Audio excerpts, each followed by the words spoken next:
The Douglas Coleman Show is made possible with support from Seth David Radwell, a recent guest on the program and author of American Schism, How the Two Enlightenments Hold the Secret to Healing Our Nation, released this past July. As Publishers Weekly writes in its recent glowing book life review of American Schism, business executive Radwell's epic debut examines the historical influences that have led to what he sees as the collapse of politics in the United States. Seth Radwell makes the case that the current chasm between the American right and left can be traced back to the 18th century's Age of Enlightenment and the basic tenets of liberty, equality, and reason. American Schism provides a historical perspective that can help us fight today's unreason with reason and bridge current-day divides. American Schism by Seth David Radwell is available at Amazon, Barnes & Noble, and wherever books are sold. For more information, go to AmericanSchismBook.com. It's time for the Douglas Coleman Show. Mr. Smooth and Savvy is joined by guests from all walks of life, from the entertainment industry to authors to political and social commentators, the famous and not so famous, the controversial and the light and fluffy. We have it all. Now, here's Douglas Coleman.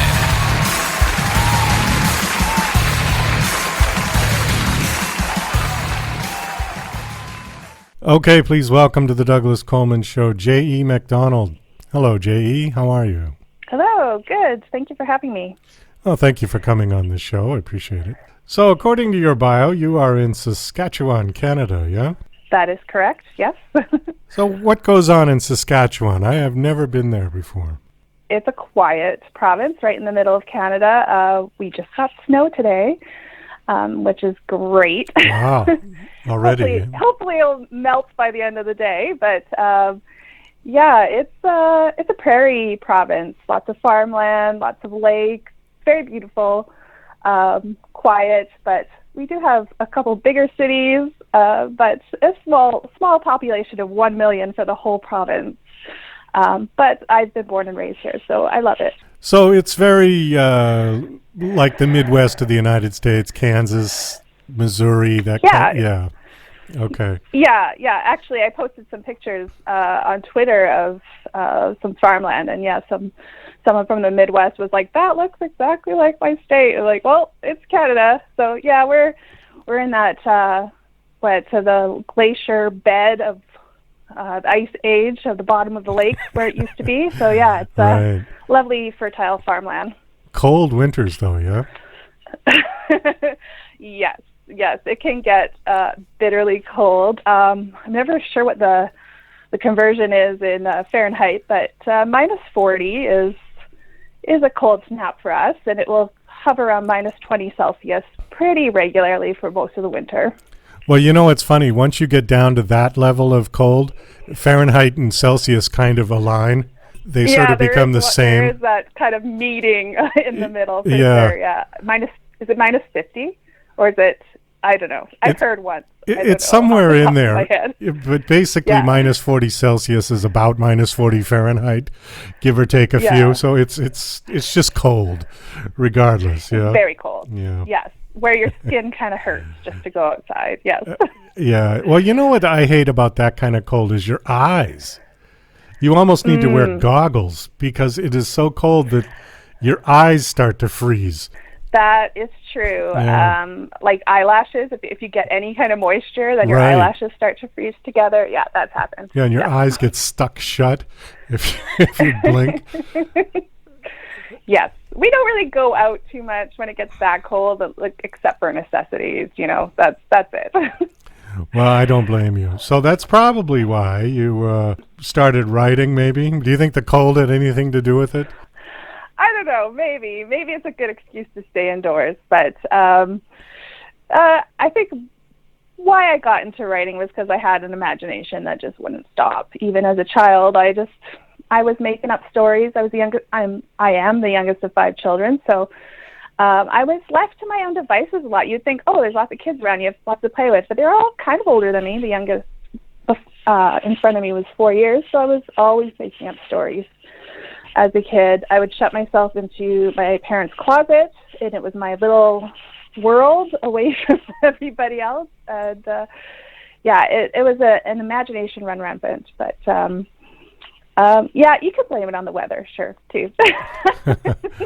So it says on your bio that you were a Star Trek and James Bond fan, you know? Yes, influenced from my father, James Bond, diehard fan to the core. I was probably watching those movies as a 5-year-old. I loved the espionage, everything about spies, and the Star Trek, Star Wars, all of that science fiction came from my second oldest brother. He always had some sort of sci-fi playing on the TV, movies, that sort of thing. And I know you just get influenced by those sorts of things. So definitely love him to this day too as well. Okay, so who's your favorite Bond? That's a tough one. You know, I actually really enjoyed Daniel Craig. I liked how they reboot his persona a bit. That first one he did, Casino Royale, I believe, off the top of my head. Yeah, that was his first one. It was fantastic, I thought. It had all the good bits of a Bond movie, and they kind of took out a lot of the misogyny for that one, which was nice. I really liked the modern twist they put on that one. Yeah, I would say probably that is my favorite. Daniel Craig is my favorite Bond, and that movie is my favorite Bond, yeah. Okay.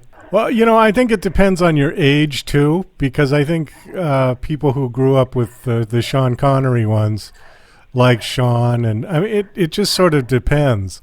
I can tell you my least favorite Bond. My least favorite had to be Timothy Dalton. Okay, yeah. See that for sure. He just, I don't know, he just didn't do it for me. I mean, I liked Pierce, and I liked Sean, and I liked Roger Moore's sort of tongue-in-cheek humor that he injected into the character with all these sort of quick, witty remarks, and, you know, he sort of campied it up a bit, and I like that. And I like Daniel Craig. I think he's great.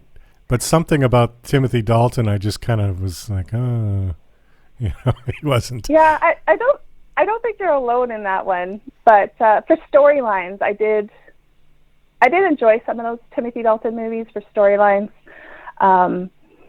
But yeah, he wasn't the same persona for sure of the ones that had come before him. Right. Well, he only did 2, as I recall. So maybe after those 2, somebody else said, you know what? We're going to find another Bond. I don't know. Maybe he quit, but that was a pretty story behind that one. pretty short run for a Bond. Okay, so you've got a book series out, and it's called the Wickwood Chronicles, and I see 3 books, right? So 3 books in this series so far. Is there going to be more? So far, yes, there is. Yes, I am on contract for book number 4. That should come out next fall. And it's an ongoing series. I'm actually in the middle of plotting, outlining the next 3 books. So it's a developing story. So we start with the first one, which is a ghost story with a romance. They're all paranormal romance, and you kind of get introduced to the city called Wickwood, and kind of the different things that happen below the surface. So the first one's about ghosts, the second one's about a witch, and we get a kind of look at a different world that might be below the surface of Wickwood, and then the third one is about a demon hunter, and that world is actually brought right on the surface of Wickwood for that book. So it just keeps kind of peeling the layers off of the city that maybe looks a little touristy and picturesque on the surface, but really isn't. Okay, is it the same characters that come through each of the different books, or do you have different characters for each one? Yeah, so there's different characters. Each book focuses on a different couple, and because it's a romance, there's always a happily ever after by the end of it. But so the first one is a ghost hunter and a skeptic. The second one is a witch and a cop. and the third one is a demon hunter and the human who accidentally becomes his target. So there's a little bit of tension there. Is there any limit to a book series in terms of the number of books that can be put out? Because I know Ann Charles, who's been on the show a couple of times, has a book series out, and she said she's on like book 13 or something for that one. I don't think there's any hard and fast rules to how many books you can put in a series, but I've definitely heard from readers' preferences. I know some readers won't read anything longer than a trilogy. That's just the way they roll. And I've also heard of people who just love the world to keep going. They don't want it to end. For this particular series, I have 7 books in my head. Does that mean that I'm only going to write 7? I am not 100% positive on that right now. But then there's a Janet Ivanovich. I think she's on like 28 or 30 of her Stephanie Plum series. Oh, wow. So, like there is no hard and fast rule. I can't see a series going on forever for me personally. I do want an end to the series. I want it to be there to be a conclusion. So I won't go on indefinitely. Well, I think if I were to write a series, and I'm not an author particularly, I've written one pamphlet. That's my claim to fame as an author, 22 pages long. But I would be worried that I'd be beating a dead horse. Do you know what I mean? After 3 books or something, I just don't think that I could come up with anything interesting to keep people glued to the book and glued to the series. I think I'd be like, okay, we got to just tie this off and start fresh. For me personally. Now, you're not finding that for yourself? It's a funny thing because when I started book 1, I had no idea I would have 7 in my brain. I didn't know how many, but I did not think it would be 7. And every time I write a book, these side characters come to life, and I'm like, well, they need their own story. I can't help it. They become so interesting that they're just telling me they need their own story. So I kind of listen. But like I said, I can't see myself doing that indefinitely. I just haven't told them to stop talking to me yet. Well, that's great. I mean, I think that's wonderful because essentially you could have fodder for books indefinitely if your brain works that way.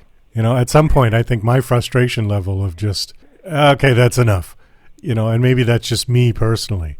As a songwriter, because I'm primarily a singer-songwriter, and a song, you obviously don't want to just keep going and going and going.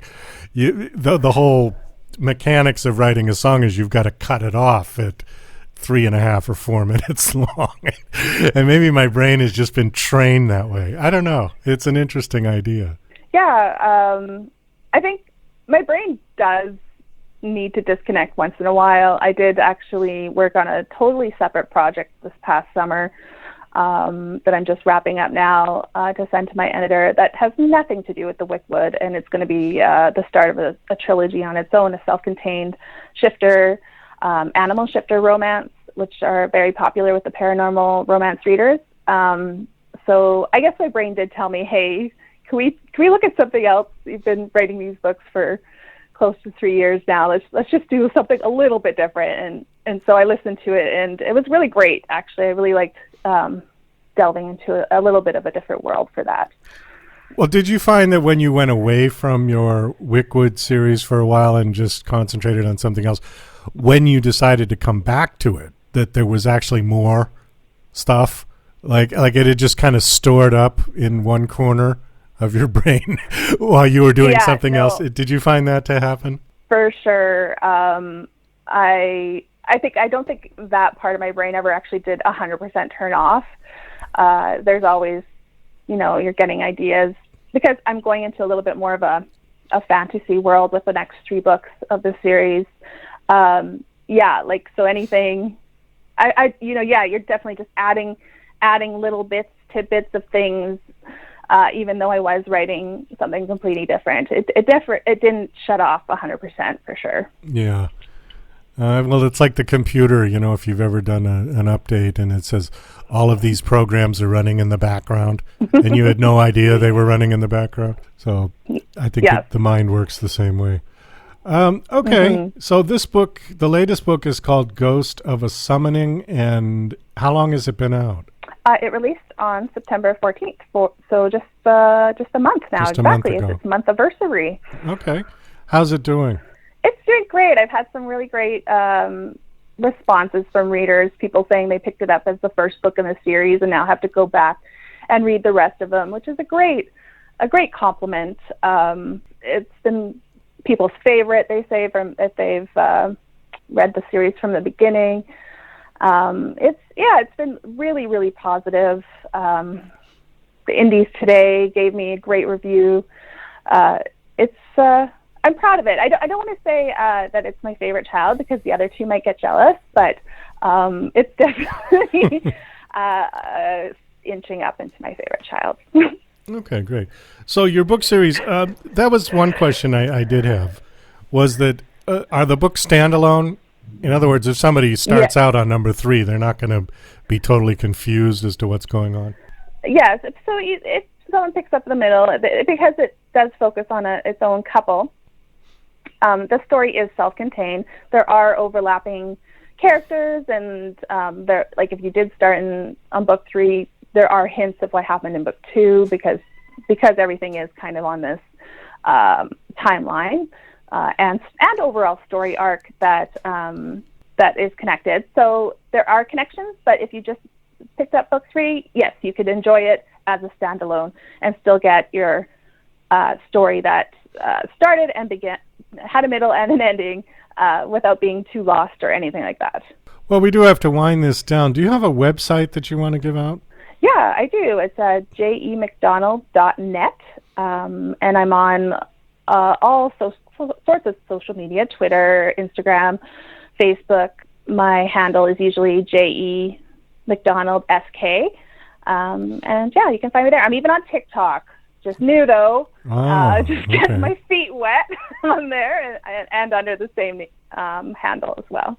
Well, how do you put up a 1-minute thing on TikTok for your books? Well, I don't just try to post just about my books, but it's not hard. I like to talk about romance. I like to talk about funny things. I like to follow the trends. I like to comment on other people's stuff that they do, and everyone's so funny and talented, and that's it's an addictive app. Let me just tell you that. Well, I've heard that. We haven't gone on there yet, but it's fun. It's fun. Like it doesn't have. I can go on there without my makeup and my fancy clothes and just kind of be real, and it's fun. It's new, but it's fun, and I'm just starting to get into it, but it's been worth it. I love the connections I've made there so far. Okay, great. Well, thanks so much for coming on the show and sharing, and best of luck with your book series. I hope they do very well. It's nice meeting you. Thank you very much for having me. It's been a pleasure.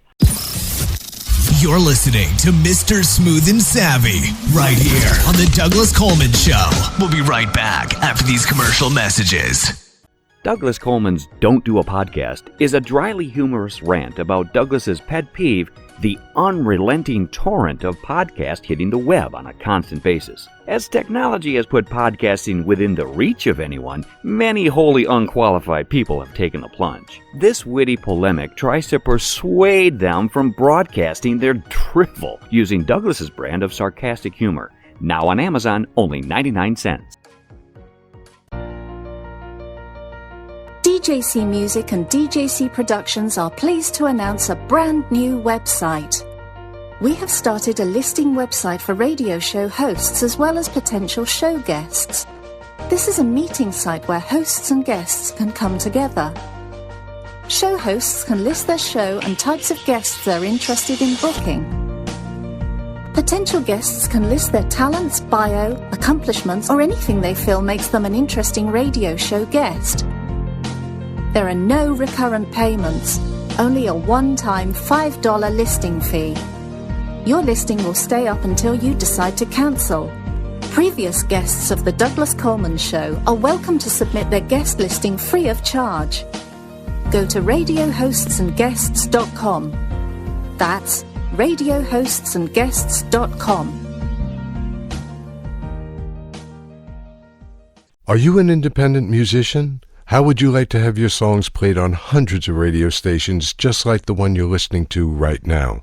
Join MusicSubmit.com and we'll promote your music to radio stations and blogs in your genre. It's free to set up your account, and we guarantee your music will be considered for airplay by radio stations worldwide. Why not sign up today? It's free. MusicSubmit.com. Radio promotion for indie musicians. Hey, this is Ray Powers. Don't touch anything. You've got it right where you need it. Tuned in to the Douglas Coleman Show.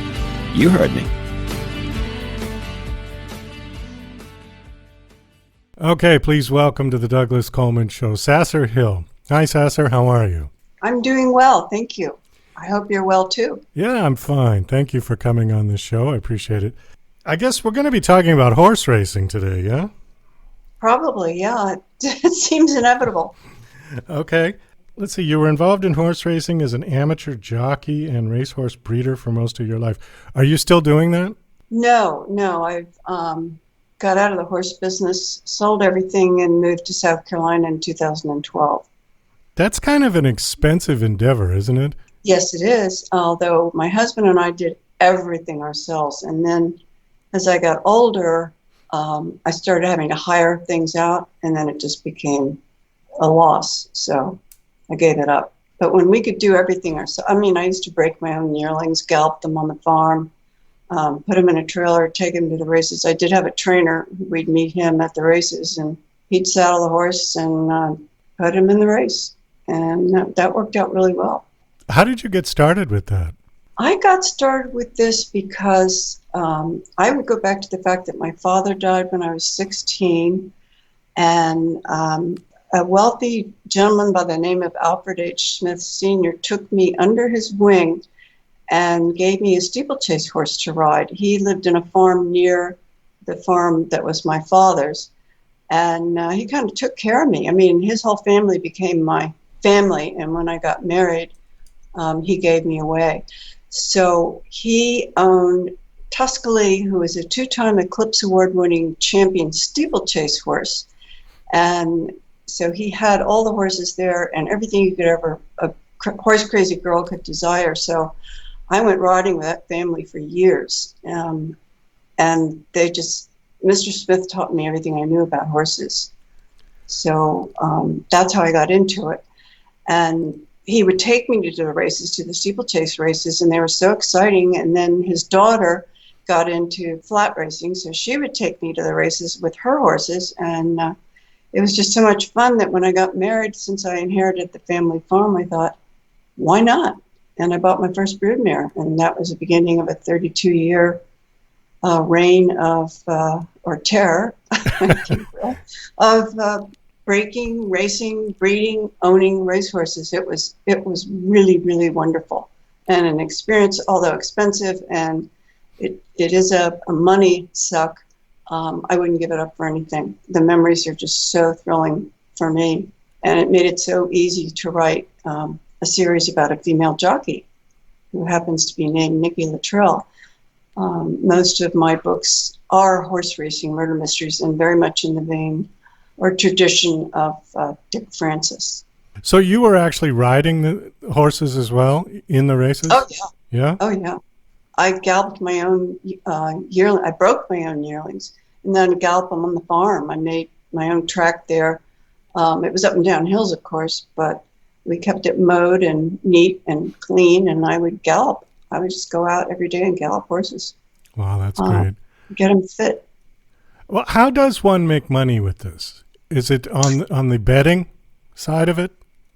No, you make money if you're not afraid to take a gamble and breed to a really good stallion, and you're not afraid to buy the best broodmare you can find. I was very lucky. My trainer found me a really nice broodmare prospect, and I got her for $1,500, which was absurd. She gave me 11 foals, and 7 of them were winners. And one of them, who of course I sold when he was a 2-year-old, he won $418,000 up in New York. Wow. So you can make money in the business if you have a good horse. I guess I'm not familiar with the other side of the race situation because I've gone to racetracks and I've placed bets. And right. Okay. Me too. Okay. And I understand how to win money that way or lose. But yes, if your horse comes in, win, place, show, where does the owner get his money from? Well, the owner, the horse wins 60% of the purse. So let's just pretend it's a $100,000 purse. So the horse wins $60,000. The jockey gets 10%, the trainer gets 10%, and that's automatic. The racetrack takes it right out of your account, so you can't cheat your jockey or your trainer. And then you get the rest. Oh, so I see. you get 80%. You get $80,000 if you win a $100,000 purse. That's how you make your money. And then they have state breeder program bonuses. And at the time, Maryland Horse Breeders Association way back was paying good bonuses. I remember one year I got a nice $10,000 bonus from the Maryland Horse Breeders Association, and that was just, I didn't have to share that with anybody. That was mine, so that was nice. So the purse money is separate from the money that everybody's betting at the windows? Oh, totally. Yeah. Totally. There's no connection whatsoever. No connection whatsoever. Okay, see, that's the part I didn't understand. I didn't understand where the purse money came from. I thought it was from the people putting the bets on. Well, yeah, that is. I mean, that's where a lot of it comes from. And then because people, let's face it, the house always wins. And then the other things that we did with the state breeders program, sometimes we throw money into the purse. I know Virginia had a wonderful program back when they used to run horses for a little while. And they would give you 20% of the purse back. So if your horse won that supposed $100,000 race, you get your $80,000 plus you get an additional $20,000. So you make the full $100,000 because none of that goes to the jockey or the trainer. It's yours because you raised a Virginia bred horse. That's how you get the bonuses. Oh, I see. Okay. It has to be bred and raised in the state of Virginia or the state of Maryland or whatever state it happens to be. This is a very complicated process with a lot of pieces, Well, see, I find it really easy now. Well, after 32 years, it probably became old hat for you. But for somebody like me who knows nothing about it, I'm just trying to make it a comparison like between that and boxing or even blackjack. So it's closer to boxing. Yes, it is. The regard. prize fighter has to win the prize. Right. Okay. All right. Well, hey, great. Thank you. I've learned something today. Well, if anybody doesn't know too much about horse racing and they read any of those Nikki Latrelle books, especially the first one, Full Mortality, they will learn so much without being bored to death by a subject that they're not interested in, because the story's really good, and then you get a lot of little pieces of information. Okay. Well, let's talk about your books. Your latest one is called Shooting Star. Yes, and it just came out in July. And it's a Nikki Latrelle horse racing murder mystery. It takes place at Santa Anita Park. I don't know if you or anyone who's listening was ever familiar with an HBO series. It was very ill-fated. It was called Luck. It had Dustin Hoffman and Nick Nolte in it, and it was quite popular. But halfway through the series, it had to be canceled because too many horses were dying. And I went out and talked to the point man out at Santa Anita. He was the one who dealt with HBO and gave them stalls and told them where they could and couldn't go at Santa Anita Racetrack. And he told me that they didn't know anything about horses. They would film a race. They didn't like the way the film looked, so they do it again. And then they do it again. Well, horses were dying. You can't do that to a horse. It'd be like putting your prize fighter in 3 fights in a row. He's going to get knocked out and hurt. So because I write a lot about the real agency known as the Thoroughbred Racing Protective Bureau, and their mission is to protect the integrity of horse racing, Nikki is subcontracted to go out there to Santa Anita when they're once again trying to film a horse racing movie, and her job is to protect the horses. So that's the setting for the book. I can't believe that they would be so cruel with the horses and nobody did anything about it until... I can't either. That's amazing because I know that I interviewed Bob Weatherwax, who was Rudd's son. Rudd Weatherwax was the trainer for Lassie and Rin Tin Tin and basically every dog that was ever in any film from the 1930s, 40s. His grandfather was the trainer for Toto for The Wizard of Oz.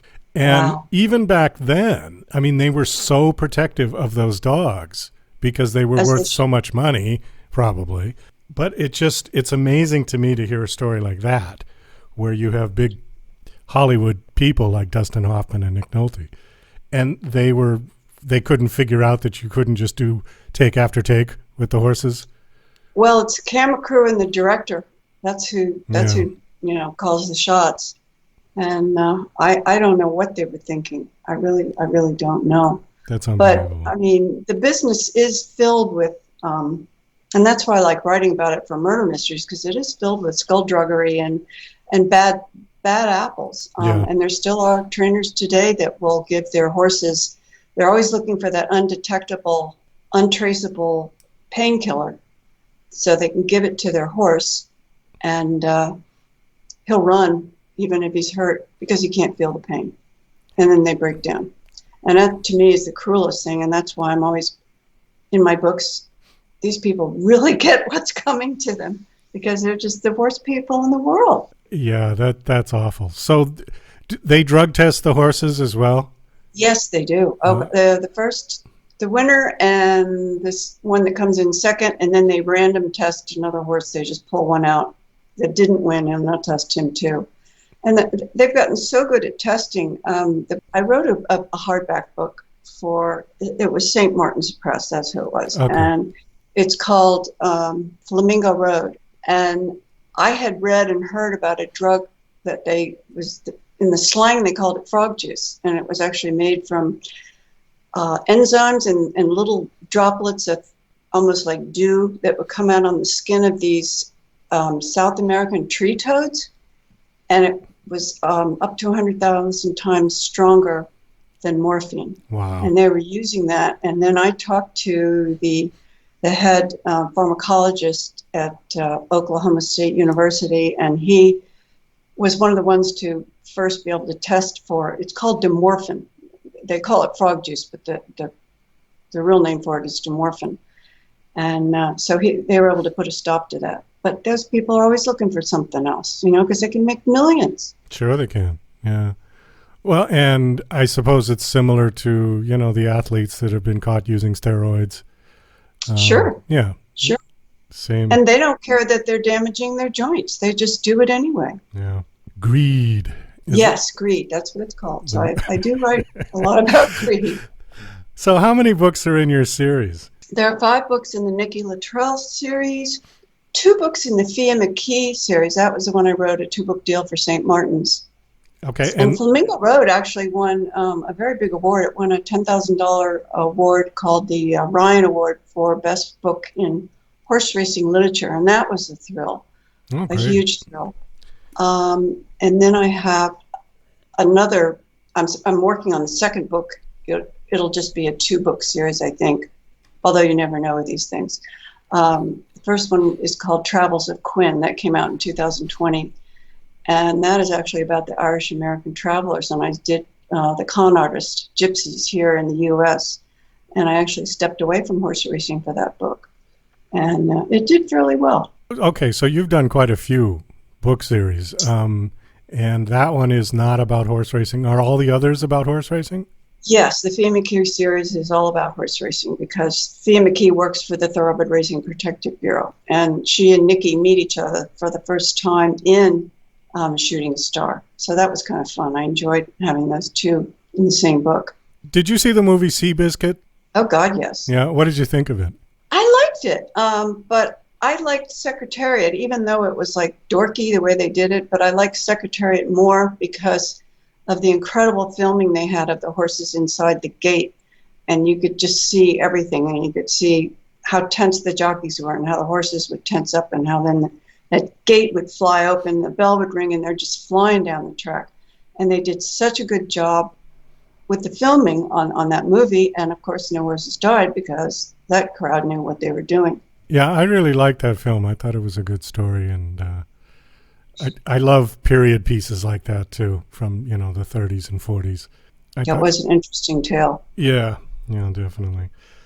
Okay, well, do you have a website that you want to give out for your books? I or do. Personal? Yeah. It's sasserhill.com, but you have to remember that Sasser is SASSC, as in Charles, ER, hill.com.